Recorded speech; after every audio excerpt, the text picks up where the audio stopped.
Praise the lord. ఈరోజు మన లేఖన భాగము యోహాను సువార్త 9వ అధ్యాయము 2వ వచనం చదువుకుందాం.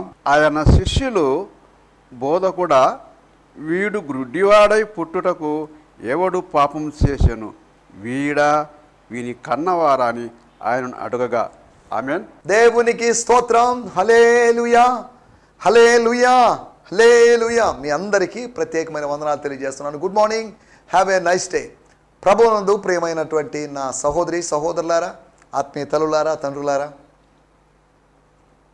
ఈ దినం మీకు ఆశీర్వాదకరంగా ఉండాలని, ఈ దినము మీరు అటెండ్ చేస్తున్నటువంటి కార్యక్రమాలు, మీరు అటెంప్ట్ చేస్తున్నటువంటి ఎగ్జామ్స్, మీరు అటెంప్ట్ చేస్తున్నటువంటి ఇంటర్వ్యూస్, అయితే మీరు చేస్తున్నటువంటి ప్రయాణాలు ఇవన్నీ సఫలం కావాలని కోరుకుంటున్నాను. దేవుని స్తోత్రం. మీరు ఎక్కడికి బయటికి వెళ్ళినా కానీ ప్రార్థనాపూర్వకంగా బయటికి వెళ్ళండి. దేవుని సాన్నిధ్యంతోనే బయటికి వెళ్ళండి. దేవుని అడగండి, ప్రభువా నాతో రా, కమ్ విత్ మీ అని అడగండి. ఆయన నీతో పాటు రావడానికి ఇష్టపడుతున్నాడు. మోషే అన్నాడు, నీ సాన్నిధ్యం లేకుండా, నీ సన్నిధి లేకుండా మేము ఎక్కడికి వెళ్ళాం. వి నీడ్ యువర్ ప్రెజెన్స్ అన్నాడు. దైవ సాన్నిధ్యం మనకు కావాలి. ఆయన మనతో ఉంటే మనకు చీకటి కానీ, మనకు ఓటమి కానీ, మనకు తెగులు కానీ దిగులు కానీ ఉండవు అనేటువంటి సంగతిని మీకు గుర్తు చేస్తున్నాను. దేవునికి స్తోత్రం. హల్లెలూయా.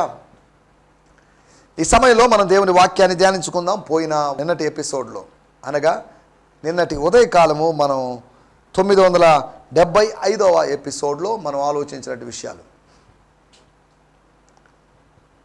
ప్రాముఖ్యమైనవి ఏంటి, ఇంపార్టెంట్ అయినవి ఏంటి, ఇంపార్టెంట్ అయినవి కాకుండా ట్రివియల్ థింగ్స్ మీద, అనగా అవసరమైన వాటి మీద కాకుండా అనవసరమైన వాటి మీద మనం ఎందుకు దృష్టి నిలుపుతున్నాం.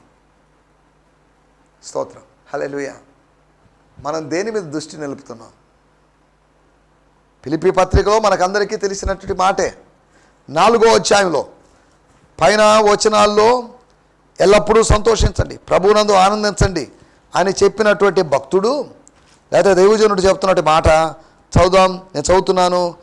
ఏవి సత్యమైనవో, ఏవి మాన్యమైనవో, ఏవి న్యాయమైనవో, ఏవి పవిత్రమైనవో, ఏవి రమ్యమైనవో, ఏవి ఖ్యాతి కలిగినవో వాటి మీదే ధ్యానం ఉంచుకోనుడి.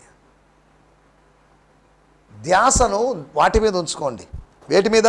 ఏవి సత్యములో, ఏవి మాన్యమైనవో, ఏవి న్యాయమో, ఏవి పవిత్రమైనవో, ఏవి రమ్యమైనవో, ఏవి ఖ్యాతి కలిగినవో వీటి మీద. కానీ ఏవి అపవిత్రములో, ఏవి రమ్యము కానివో, ఏవి ఖ్యాతి లేనివో, ఏవి పవిత్రతకు సంబంధం కానివో వీటన్నిటి అవాయిడ్ చేసి వీటి మీద మనసు పెట్టద్దు. Don't consider those unnecessary things. అనవసరమైన వాటి మీద దృష్టి పెట్టొద్దు అని దేవుని వాక్యం చెప్తుంది. వ్యర్థమైన వాటిని చూడకుండా నా కన్నులు తిప్పివేయి. వ్యర్థమైనవి నా ముందున్నప్పుడు, వ్యర్థమైన విషయాలు నాకు వినబడుతున్నప్పుడు, వ్యర్థమైన విషయాలు నేను చూస్తున్నప్పుడు, ప్రభువా నన్ను గుడ్డివాడిగా, గుడ్డిదానిగా, చెవిటిదానిగా మార్చమని మనం అడగాల్సిన అవసరం ఉంది. స్తోత్రం. హల్లెలూయా. స్తోత్రం. నిన్నటి ఎపిసోడ్లో మనం ప్రాముఖ్యమైనటువంటి విషయాలు, కారణాలు కాదు, reasons are not important. Reasons కాదు, దానికి ఎందుకు ప్రతిదానికి రీజన్ అడుగుతున్నారు? ప్రభుత్వం షోకాస్ నోట్ అడిగినట్లుగా, షోకాస్ నోటీస్ పంపించినట్లుగా. కారణాలు ముఖ్యం కాదండి, కార్యాలు ముఖ్యం. యేసుప్రభు అన్నాడు, వాళ్ళ నాన్నవాళ్ళో, వాళ్ళ అమ్మో నాన్నో, వాళ్ళ తల్లిదండ్రుల వలన ఈ రోగం వచ్చింది, వాళ్ళ తల్లిదండ్రుల వలన ఈ గుడ్డితనం వచ్చిందని అంటే మళ్ళీ తల్లి వలన తండ్రి వలన అని అడిగే అవకాశం కూడా ఉంది. అందుకని చెప్తున్నాడు, ఇతను కాదు, ఇతని తల్లిదండ్రుల వలన కాదు, ఈ ముగ్గురి వలన కాదు, 4వ వ్యక్తి వలన జరిగింది. దేవుడు అనుమతించాడు, నన్ను పంపినవాడు అనుమతించాడు, సృష్టికర్త అనుమతించాడు. God allowed this sickness, God allowed this blindness. అది మనిషి పెట్టింది కాదు, గైనకాలజిస్ట్ పెట్టింది కాదు, డాక్టర్ పెట్టింది కాదు, నర్సెస్ పెట్టింది కాదు, అది దేవుడు అనుమతించింది. స్తోత్రం. హల్లెలూయా. ప్రాముఖ్యమైనవి కారణాలు కాదు, కార్యాలని. రెండోది మెథడ్ కాదు, మ్యాన్ ఈజ్ ఇంపార్టెంట్. మెథడాలజీస్ కాదు, ప్రాసెస్ కాదు, పర్సన్ ఈజ్ ఇంపార్టెంట్. నయమాన్ అనుకున్నాడు, లేకపోతే నామాన్ అని ఇంగ్లీష్లో చెప్పాలంటే అతను అనుకున్నాడు. ఒకవేళ ప్రవక్తను లోపలికి పిలిచి కూర్చోబెట్టి ఏదో మంత్రతంత్రాలు చేసి, జపాలు చేసి, ప్రార్థనలు చేసి, ధ్యానాలు చేయించో, ఇంకా ఏదో చేసి తల మీద చేపెట్టి ఆడించి ఏదో చేస్తారు. ఇదేంటిది? ఈ డిఫరెంట్ మెథడ్ ఏంటి? వెళ్ళమన్నాడు, కనీసం కలవను కూడా కలవలేదు. ఒక విఐపీకే ఇలాంటి ట్రీట్మెంట్ జరిగితే, ఇలా అవమానం జరిగితే సామాన్యుడి పరిస్థితి ఏంటి? సిరియా దేశపు ప్రాముఖ్యమైన వ్యక్తికే ఇలా జరిగితే సిరియా దేశంలో సామాన్యుడి పౌరుడి విషయం ఏంటి? ఇశ్రాయేలు ప్రజలు వాళ్ళు మనుగడ సాధించలేరు. కాబట్టి ఏంటిదంతా? ఆత్మ సంబంధంగా, లేకపోతే అతడు అభ్యంతరపడ్డాడు. Spiritually he was offended. నువ్వు అభ్యంతర పడ్డావు, నీ జీవితంలో అద్భుతం జరగదు. గుర్తుపెట్టుకో. అభ్యంతర పడకుండా ఆజ్ఞకు లోబడితే అద్భుతం జరుగుతుంది. అభ్యంతర పడకుండా ఆజ్ఞకు లోబడితే అద్భుతము జరుగుతుంది. శరీరములో అద్భుతము, ఆత్మలో అద్భుతం, మనసులో అద్భుతం. దేవుని స్తోత్రం. హల్లెలూయా. మూడో విషయం మనం ఆలోచించినట్టు విషయము సభ్యత్వం కాదు, సాక్ష్యం ముఖ్యం. ఈ రోజులో మాకు పలానా చోట మెంబర్షిప్ ఉందండి, పలానా చోట మెంబర్షిప్ ఉంది, మేము చిన్నోళ్ళం కాదు, వీఆర్ గ్రేట్, పలాని పెద్ద క్యాథడ్రల్లో లేకపోతే పలాని పెద్ద చర్చ్లో మేము మెంబర్స్ అండి అని అనుకొని అతిశయిస్తున్నారేమో. మీ సభ్యత్వాన్ని బట్టి అతిశయించడంలో అర్థం లేదు. పరలోకంలో నువ్వు సభ్యుడిగా ఉంటావా లేదని ప్రాముఖ్యం, కానీ పలానా చోట పలాని ఫెలోషిప్లో ఉన్నావు అనేది ముఖ్యం కాదు. That's not important. The important thing is your testimony. Wherever you are being, నువ్వు ఎక్కడున్నప్పటికీ కూడా యువర్ టెస్టిమనీ ఈజ్ ఇంపార్టెంట్. నీ సాక్ష్యం ముఖ్యం. సాక్ష్యం చెప్పడం ముఖ్యం. సాక్ష్యాన్ని పంచుకోవడం ముఖ్యం. యూదా సమాజ మందిరాల్లో సభ్యత్వం కోసం అదేదో ఇంపార్టెంట్ విషయం అయినట్టుగా పౌరస్థితిలాగా భావించి, ఒక విధంగా చెప్పాలంటే మతపరమైనటువంటి పౌరస్థితి లాంటిదే. It's like a religious citizenship, ఇంచుమించు అటువంటిదే. హల్లెలూయా. రాయబడిన మాటలు ఏంటంటే, అటువంటి ఆ చిన్న పోస్ట్, చిన్న హోదాని, చిన్న ప్రివిలేజ్ని కాదనుకోండి. మీరు ఏమైనా అనుకోండి, మమ్మల్ని వెలివేసినా పర్లేదు. వాళ్ళ కుమారుణ్ణి వెలివేసినప్పటికీ, మా కుమారుణ్ణి ఎందుకు వెలివేశారండి? Why you boycotted my son, our boy అని తల్లిదండ్రులు అడగలేదు. ఆ రిలీజియస్ సిస్టాన్ని వ్యతిరేకిస్తే తాము బహిష్కరించబడినటువంటి అనుభవంలోకి వస్తామని భయపడిపోయారు. సభ్యత్వం కాదు, సాక్ష్యం ముఖ్యం. మూడవదిగా అభిప్రాయం కాదు, అనుభవం ముఖ్యం. అభిప్రాయాలు కాదు ముఖ్యం. 100 అభిప్రాయాలు ఉండొచ్చు, 100 అభిప్రాయాలు చెప్పుకోవచ్చు, అనొచ్చు. అతడు పాపో పరిశుద్ధో నాకు అనవసరం. That's none of my business. That's not a great issue. The issue is, the thing is, the matter is ఏంటో తెలుసా? నేను ఒకటి మాత్రం ఎరుగుదును. ఆయన వ్యక్తిగతమైన జీవితానికి సంబంధించింది నేను ఏది ఎరగను, కానీ ఏదంటే చాలా వరకు ఎరగను, కానీ స్తోత్రం హల్లెలూయా, ఆయన పరిచర్యకు సంబంధించింది, ఆయన నాతో చేసినటువంటి ఆ పని గురించి మాత్రం సాక్ష్యంగా చెప్పగలను. నేను ఒకటి ఎరుగుదును, ఐ హ్యాడ్ ఎక్స్పీరియన్స్. నాకు అనుభవం ఉంది, స్వస్థత అనుభవం ఉంది. కాబట్టి అభిప్రాయాలు ముఖ్యం కాదు, కానీ అనుభవం ముఖ్యం అని చెప్పేటటువంటి మాటను మనం చూస్తున్నాం. స్తోత్రం హల్లెలూయా. ఈ 4 విషయాలు మనం గత ఎపిసోడ్లో ఆలోచించాం. స్తోత్రం హల్లెలూయా. దేవుని వాక్యాన్ని మనం ధ్యానిస్తున్నాం. ఇక మనం యోహాను సువార్త 9వ అధ్యాయంలో ఉన్నాం. ప్రభు చిత్తమైతే అక్టోబర్ నెలలో 10వ అధ్యాయానికి వెళ్ళిపోతాం. స్తోత్రం. 10వ అధ్యాయమే కాదు, ఇంచుమించు 2-3 అధ్యాయాలు, 10 మెసేజ్లు చొప్పున ఒక అధ్యాయంలో ఇచ్చేసి త్వరగా మళ్ళీ సెకండ్ టైం రివిజన్ టైప్లో మనం చేసుకుంటూ వస్తున్నాం, స్టడీ చేసుకుంటూ వస్తున్నాం యోహాను సువార్తని రెండోసారి. మొదటిసారి ఎక్కడైతే పరిగల్లాగా విడిచిపెట్టిపోయామో వాటన్నిటిని మనం ఏరుకుంటూ మళ్ళీ మనం స్టడీలోకి వెళ్తున్నాం. స్తోత్రం హల్లెలూయా. సమయంలో మనం యోహాను సువార్త 9వ అధ్యాయము 2వ వచనం మన మూలవాక్యం. Gospel according to John 9th chapter verse 2. ఆయన శిష్యులు బోధకుడా, వీడు గ్రుడ్డివాడై పుట్టుటకు ఎవడు పాపం చేసెను, వీడా వీని కన్నవారా అని ఆయనను అడుగగా. స్తోత్రం. వీళ్ళ యొక్క ప్రశ్న చూడండి. His disciples, Jesus disciples, 12 disciples. 12 అంటే 58 మంది మిస్ అయిపోయారు 6వ అధ్యాయంలో. 2 అధ్యాయాల తర్వాత లేదా 7, 8 అధ్యాయాల తర్వాత శిష్యుల సంఖ్య తగ్గిన తర్వాత, స్తోత్రం హల్లెలూయా, ఒక టైంలో 70 ఉంది అంటే దానికి ముందు ఇంకా ఎక్కువ కూడా ఉండొచ్చు. ఎందుకంటే యోహాను సువార్త 4వ అధ్యాయంలో ఆయన శిష్యుల సంఖ్య యోహాను కన్నా తాను ఎక్కువ శిష్యులను చేసుకుంటున్నాడు అని రాయబడింది. యోహానే 10, 12 ఆ రేంజ్లో ఉంటే,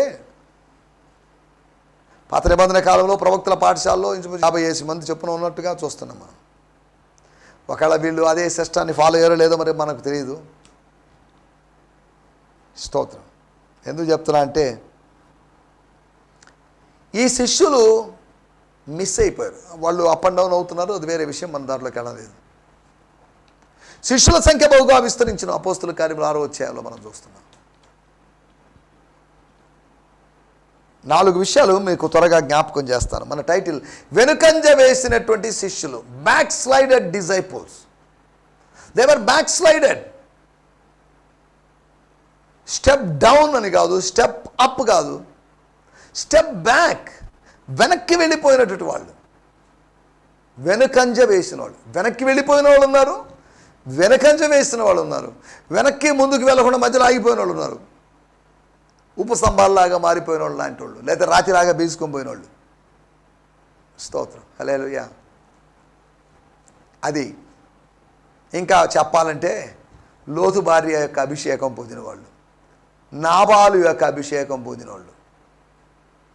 నాబాలు అభిషేకం అనే మాట బైబిల్ ఎక్కడ లేదు, లేకపోతే లోతు భార్య అభిషేకం అని ఎక్కడ చెప్పలేదు.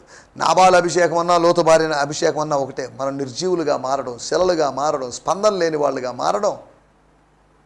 స్తోత్రం. పరిశుద్ధాత్మను, దేవుని ఆత్మను సెన్స్ చేయకుండా పోవడం, ఆ టాంజిబిలిటీ ఆఫ్ ది హోలీ స్పిరిట్ని మనం గుర్తించకపోవడం. స్తోత్రం హల్లెలూయా. మనం ఆలోచిస్తున్నట్టు విషయాలు. వెనకంజ వేసిన శిష్యులు, వాళ్ళు వెనకంజ వేయడానికి కారణం ఏంటి? హెబ్రీయులకు రాసిన పత్రిక 10వ అధ్యాయంలో వారు వెనకంజ వేస్తే, ఇన్ కేస్ ఒకవేళ వాళ్ళు వెనక్కి వస్తే, ఇన్ కేసు వాళ్ళు నాగటి మీద చేయబెట్టి వెనక్కి తిరిగి చూస్తే, వాళ్ళు దేవుని రాజ్యానికి పాత్రుడు కాదు. వాడు ఒకవేళ వెనకంజ వేస్తే వానిలో ఉన్నటువంటి మనుష్యాత్మ నివసించేటువంటి దేవుని ఆత్మ దుఃఖపడుతూ అక్కడ ఉంటాడు. ఆయన సంతోషంగా ఉండడు. స్తోత్రం హల్లెలూయా. వెనుకంజ వేసిన శిష్యులు, ఈ రోజుల్లో ఎక్కడ చూసిన శిష్యులు వెనుకంజ వేస్తున్నారు, ముందంజ వేయడం లేదు. ముందంజ వేయాల్సిన వాళ్ళు వెనకంజ వేయడం విచారకరమైన విషయం. అలాగైతే నువ్వు వెనకంజ వేసే శిష్యువా, ముందంజ వేసే శిష్యువా? వెనకంజ వేసేటువంటి సేవకుడివా, ముందంజ వేసేటువంటి సేవకుడివా అని పరిశీలించుకోవాల్సిన అవసరం ఉంది. స్తోత్రం హల్లెలూయా. వెనకంజ వేశారు అంటే వెనకంజ వేసిన వాళ్ళలో కనిపించే కొన్ని లక్షణాలు మనం ఆలోచిస్తున్నాం. అంత్యదినాల్లో ప్రకటన గ్రంథము, లేకపోతే ఎస్కటాలజీ అనగా అంత్యకాల శాస్త్రాన్ని బోధించేవాళ్ళు, అంత్యదినాల్లో జరిగే వాటి గురించి బోధించేవాళ్ళు ఎవరైనా ఉన్నట్లయితే, స్తోత్రం, ప్రభువు రాకడకు ముందు గ్రేట్ అపోస్టసీ అనగా విశ్వాస భ్రష్టత్వం సంభవిస్తుంది, విశ్వాసహీనత జరుగుతుంది. బ్లడ్ లేకపోవడం వల్ల ఎనీమిక్గా మారినట్లుగా ఆత్మ సంబంధమైన బ్లడ్ అయినటువంటి విశ్వాసం లేకపోవడం వల్ల స్పిరిచువల్లీ ఎనీమిక్గా మారేటువంటి పరిస్థితి. స్తోత్రం హల్లెలూయా హల్లెలూయా. స్తోత్రం. ఆత్మీయంగా బలవాలి. కొంతమంది బలిసినట్టుగా ఉన్నప్పటికీ, పుష్టిగా ఉన్నప్పటికీ కూడా ఏముండదు, డొల్లగా ఉంటారు, ఏముండదు, బలం ఉండదు, నీరసం ఉంటుంది, లేకపోతే సరైన శక్తి లేని విధంగా ఉంటారు. స్తోత్రం హల్లెలూయా. మనం ఆలోచిస్తున్నటువంటి విషయం, వెనకంజ వేసినటువంటి శిష్యులు. 9వ అధ్యాయము 2వ వచనంలో అసలు ఏంటి వెనకంజ వేశారని అక్కడ ఏం రాయబడింది? ఆయన శిష్యులు ఇంచుమించు 110 వచనాల తర్వాత శిష్యుల యొక్క ప్రస్తావన కనిపిస్తుంది. 7వ అధ్యాయము 2వ వచనంలో 7వ అధ్యాయము 3వ వచనంలో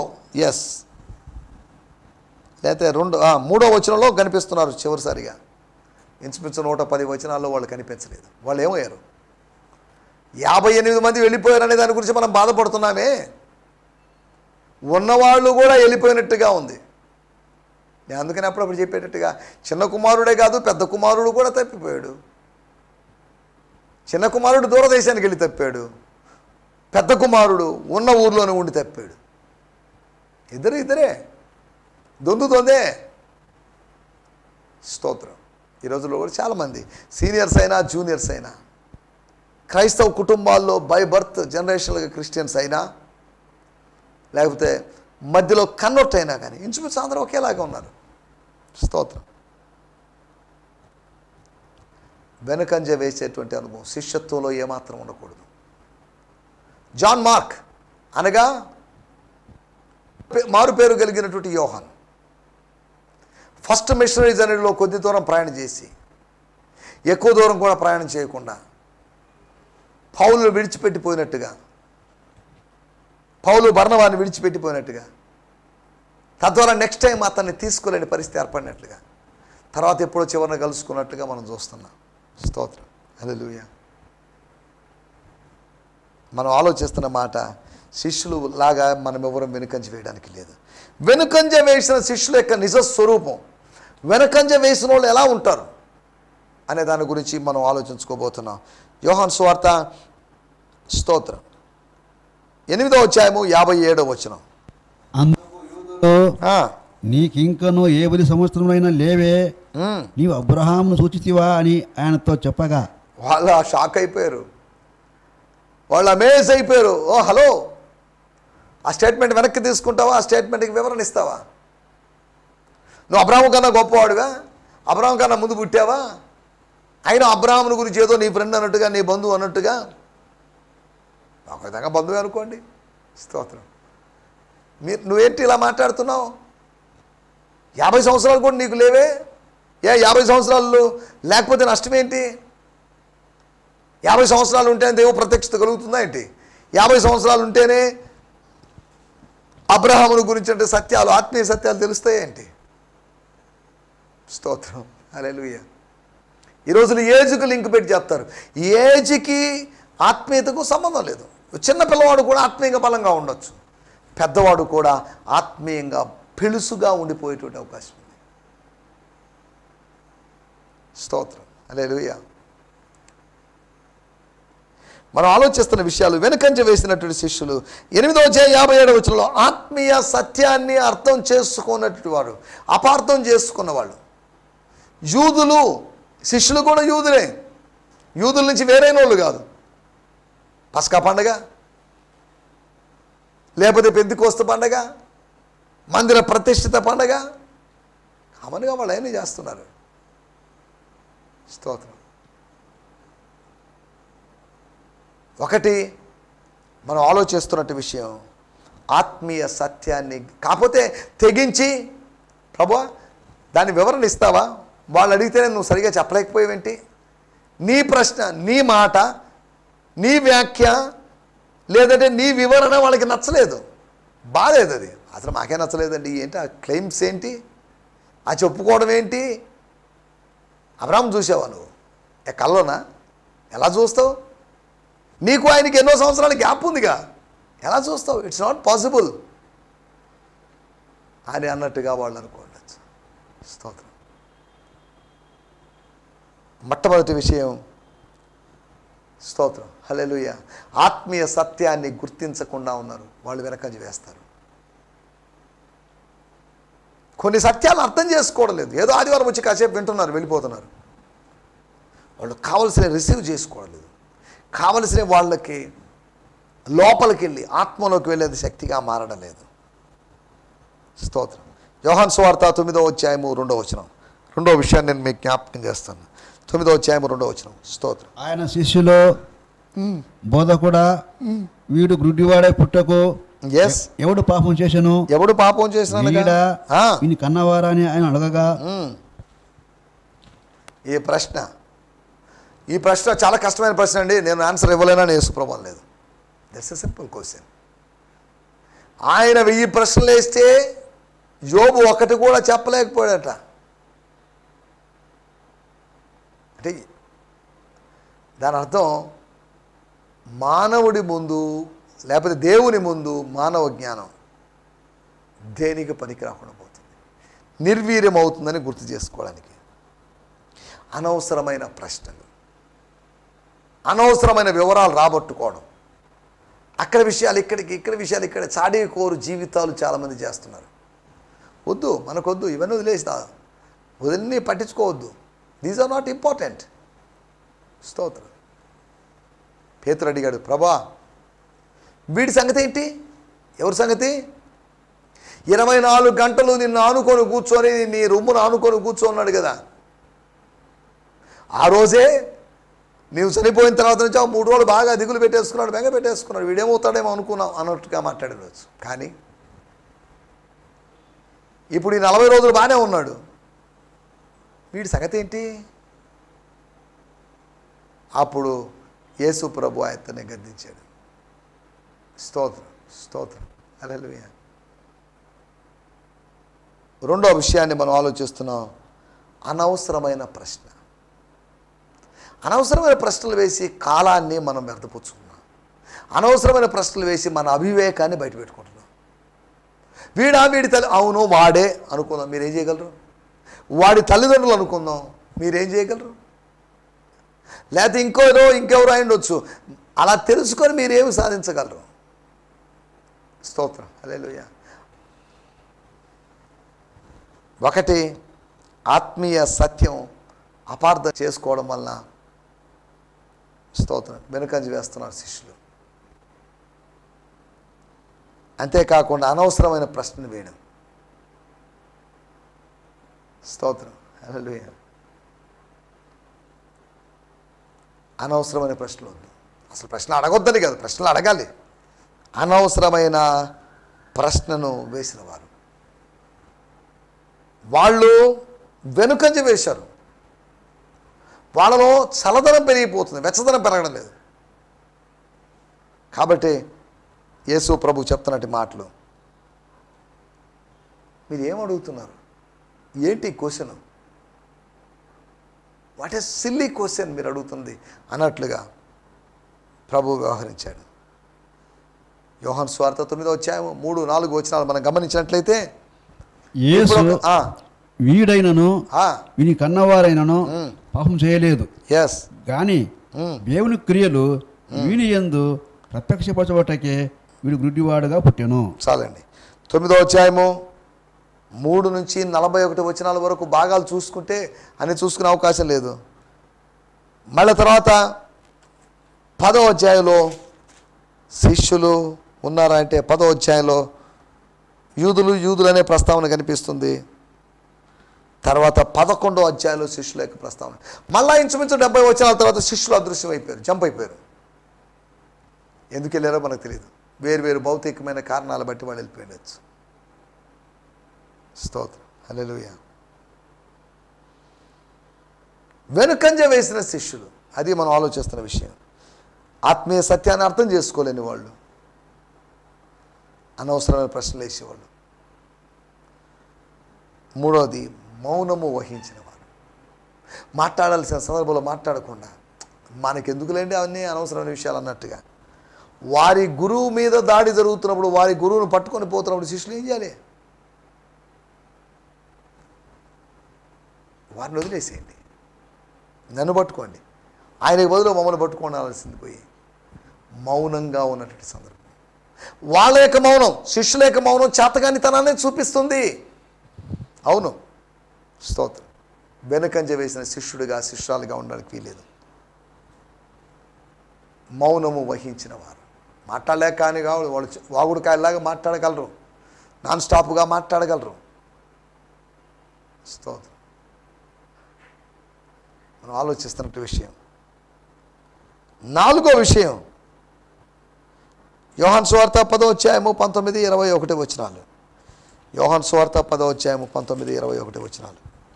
ఈ మాటను బట్టి యూదులలో మరలా భేదం పుట్టెను. ఈ మాటను బట్టి, యేసు మాటను బట్టి యూదులో మరలా భేదము పుట్టెను. అంటే ఇంతకుముందు భేదం పుట్టింది, 7వ అధ్యాయంలో భేదం పుట్టింది. దేవుని ఆత్మ కలిగి ఉన్నాము అని చెప్పేవారి మధ్యలో కూడా ఇటువంటి కార్యాలు జరగడం విచారకరం. ఈ మాటను బట్టి యూదుల్లో మరలా భేదం పుట్టిన. స్తోత్రం. వారిలో అనేకులు, వాడు దెయ్యం పట్టినవాడు, వెర్రివాడు, వారు ఈ మాట ఎందుకు అంటున్నారు? స్తోత్రం, స్తోత్రం, హల్లెలూయా. సరే, మనం ఇక్కడ కొంచెం జాగ్రత్తగా ఆలోచించాల్సిన విషయం, అనవసరమైనటువంటి స్తోత్రం విషయాలు, లేకపోతే అనవసరమైన ఆవేశం, అనవసరమైనప్పుడు ప్రతిఘటించకపోవడం. ఒకవేళ ఒక ఇంట్లో ఒక కుక్క ఉందనుకుందాం, ఆ కుక్క యొక్క యజమానుని మీద బయట వాళ్ళు దాడి చేస్తున్నప్పుడు మాకెందుకులేండి అని ఊరుకోదు. నా యజమానుడి మీద దాడి చేయడం ఒప్పుకోను నేను అని అది ఎదురు దాడి చేస్తుంది, లేకపోతే తిరగబడుతుంది, లేకపోతే మురుగుతుంది, ఇంకేదో చేస్తుంది. వెనుకంజ వేసిన శిష్యులు ఎలా ఉన్నారు అంటే ఆత్మీయ సత్యాన్ని అపార్థం చేసుకునే వాళ్ళు ఉన్నారు, ఆత్మీయ సత్యాన్ని అవగాహన చేసుకునే వాళ్ళుగా ఉన్నారని, అనవసరమైన ప్రశ్నలు వేస్తూ కాలక్షేపం చేస్తున్నారని, పరిచర్య చేయకుండా ప్రశ్నలు వేస్తూ కాలం గడుపుకుంటున్నారని, మూడోది మౌనం వహిస్తున్నారని, అనగా సైలెంట్గా మాకెందుకంటే టచ్ మీ నాట్ అన్నట్టుగా ఉన్నారని, అంతేకాకుండా అవసరమైనప్పుడు ప్రతిఘటించని వారు. గుర్తుపెట్టుకోండి, మాట్లాడడానికి ఒక సమయం ఉంది, మౌనంగా ఉండడానికి సమయం ఉంది. ఎప్పుడూ మాట్లాడే సమయం కాదు, ఎప్పుడు మౌనంగా ఉండే సమయం కాదు. స్తోత్రం, హల్లెలూయా. దేవుని బిడ్డలారా, నా మాటలు ముగించేస్తున్నాను. శిష్యుల్లాగా వెనకంజ వేయకుండా ముందంజ వేసి ముందుకు సాగుతూ మహిమ స్వరూపి అయినటువంటి దేవుని కుమారుడైనటువంటి యేసుక్రీస్తుని, అనగా మన రక్షకుని మహింపరుస్తూ మనం ముందుకు సాగాల్సిన అవసరం ఉంది. దేవునికి స్తోత్రం, హల్లెలూయా. మన సమయం లేదు కనుక ప్రార్థన చేయకుండా నేను ముగించేస్తున్నాను. ప్రభు మిమ్మల్ని దీవించును గాక. ప్రభు చిత్తమైతే రేపు ఇదే సమయం ఇదే ఛానల్లో కలుసుకుందాం. అప్పటి వరకు దేవుని కృప మీకు తోడే ఉండి నడిపించును గాక. స్తోత్రం, హల్లెలూయా. ఈ సందేశము మీకు ఆశీర్వాదకరంగా ఉందని నమ్ముచున్నాము. ప్రార్థన అవసరతల కొరకు మమ్మల్ని సంప్రదించవలసిన మా చిరునామా గిద్యోన్ మిషన్ చర్చ్, 6వ వీధి, శాంతినగర్, నెల్లూరు 4, ఆంధ్రప్రదేశ్. పిన్ 524004. మా ఫోన్ నంబర్లు 7036443613, మరి ఒక నంబర్ 9392293010. మా ఈమెయిల్ ఐడి gfihmi2015@gmail.com. దేవుడు మిమ్మును ఆశీర్వదించునుగాక. ఆమేన్.